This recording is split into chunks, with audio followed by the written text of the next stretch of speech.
Itu kekhususan orang yang namanya Abdullah. Ini Ibnu Mas'ud namanya Abdullah. Makanya Nabi panggil langsung, nggak pakai disebut namanya. Ya Ibnu Mas'ud, wahai anak Mas'ud. Ini sahabat yang dekat nih, Sayyidina Abdullah bin Mas'ud.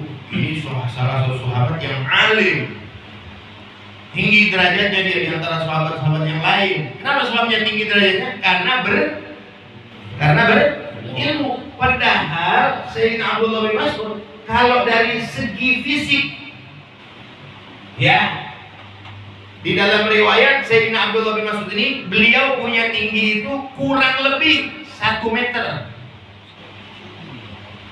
Kurang lebih 1 meter.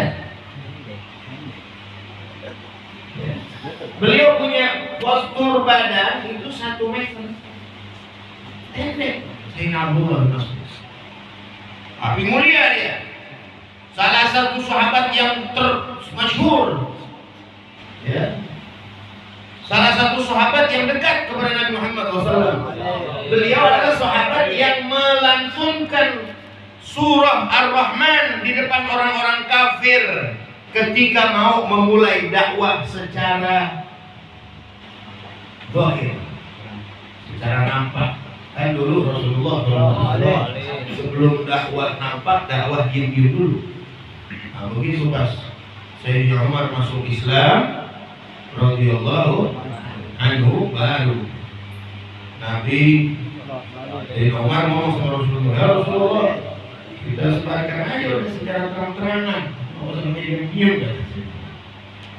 Ini salah satu saran dari Sayyidina Umar. Akhirnya udah, kata Nabi, siapa yang mau membacakan, melantunkan ya ayat-ayat Allah di depan orang, kata Sayyidina Abu Bakar, saya ya Rasulullah. Berani, kecil aja, berani. Para sahabat begitu, gak ada yang takut, ya, berani semua, ya, gak ada yang takut. Padahal badannya cuma 1 meter.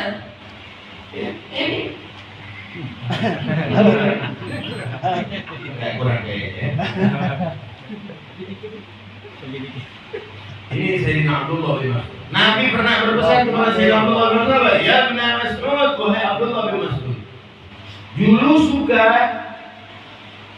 duduknya kamu sa'atan, beberapa saat, li talabil ilmi, untuk menuntut ilmu. Maksudnya ilmu apa? Agama. Ilmu yang mana ilmu di situ diterangkan tentang yang halal dan yang haram. Kan di dunia ini kita hidup di dunia ini, ya, terpaut dengan 2 hukum. Imma boleh atau nggak boleh, kan gitu. Setiap apapun yang kita mau lakuin, yang kita mau berbuat, itu terpaut 2 hukum. Imma boleh atau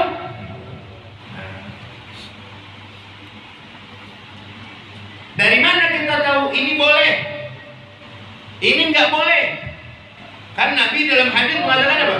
Al halalu bayyinun wal haramu bayyinun. Halal itu jelas, haram itu jelas. Nabi sudah terangkan dalam hadis. Jelas bagi siapa? Bagi orang yang mau nuntut. Orang bagaimana mau tahu halal haram kalau dia nggak duduk di majelis ini? Bagaimana dia tahu? Sekarang saya mau tanya sama para hadirin. Salah satu syarat sholat, badan kita, baju kita, tempat sholat kita harus bersih dari najis. Ya? Ya Pak? Ya. Sepakat, tahu semua ya? Tahu semua sepakat ya? Ya. Harus bersih dari najis. Badan, baju, tempat sholat. Sekarang saya mau tanya para jamaah nih, tahu gak jumlah najis ada berapa? Sedikit. Nah ini orang kalau tidak tahu mana yang najis, mana yang bukan, Bagaimana dia bisa menjauhi? Ya, bagaimana dia bisa menghindari yang dianggap najis oleh syariat, sedangkan dia nggak tahu mananya yang najis.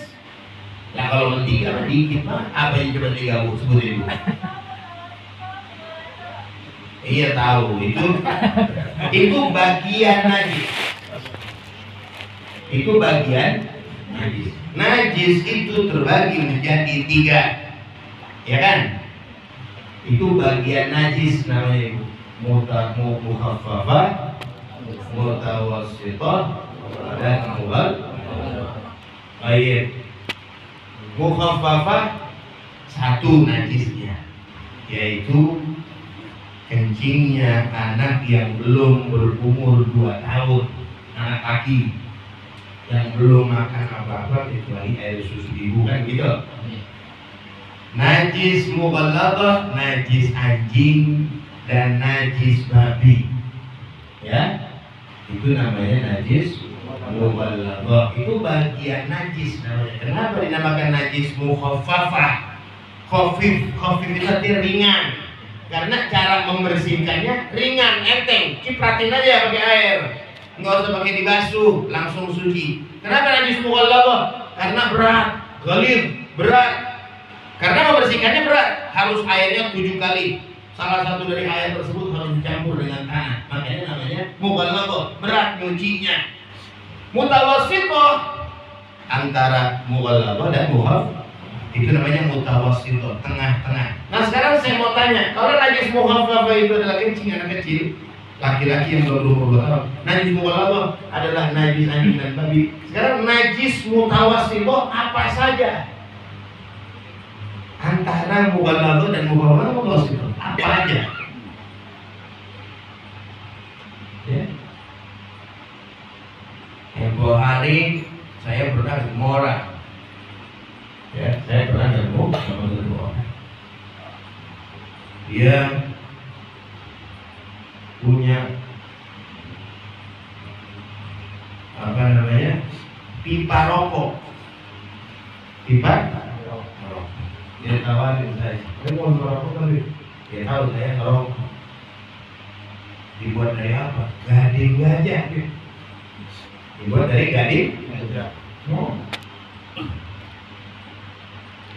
Saya tanya balik sama dia, Bapak tahu nggak kalau gading gajah itu najis? Kaget dia. Lu najis deh? Gak tahu saya. Ternyata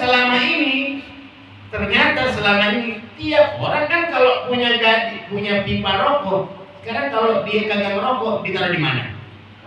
Kantong. Benar nggak? Ditaruh di kantong. Dibawa sholat. Berarti bajunya nempel najis gak? Nempel. Emang najis? Saya nggak tahu.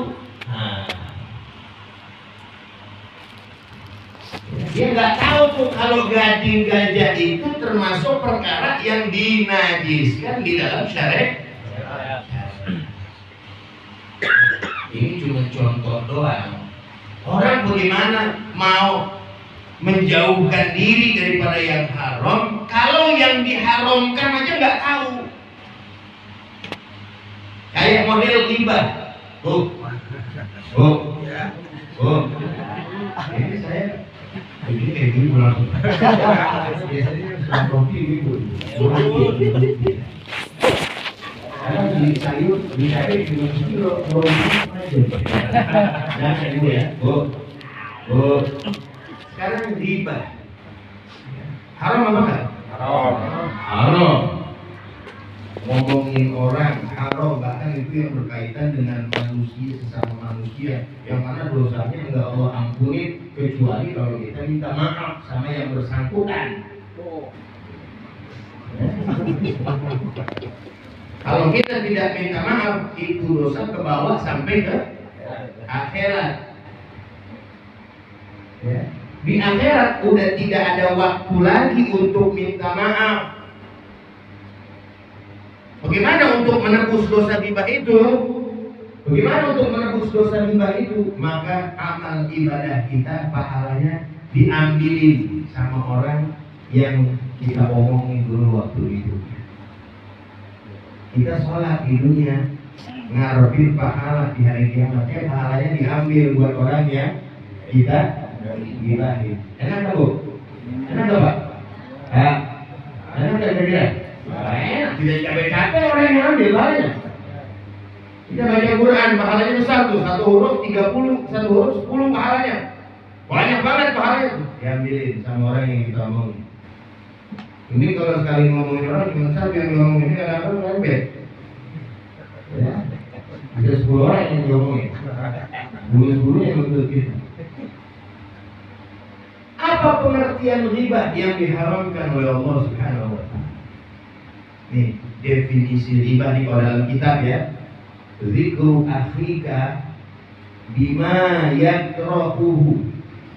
Zikru akhika bima yakrahuhu. Ya. Wa in kunta zikru akhika bima yakrahuhu fi ghaibatihi wa in kunta shadiqan fi qaulika. Ini definisi ghibah dalam bahasa Indonesia. Menyebutkan saudaramu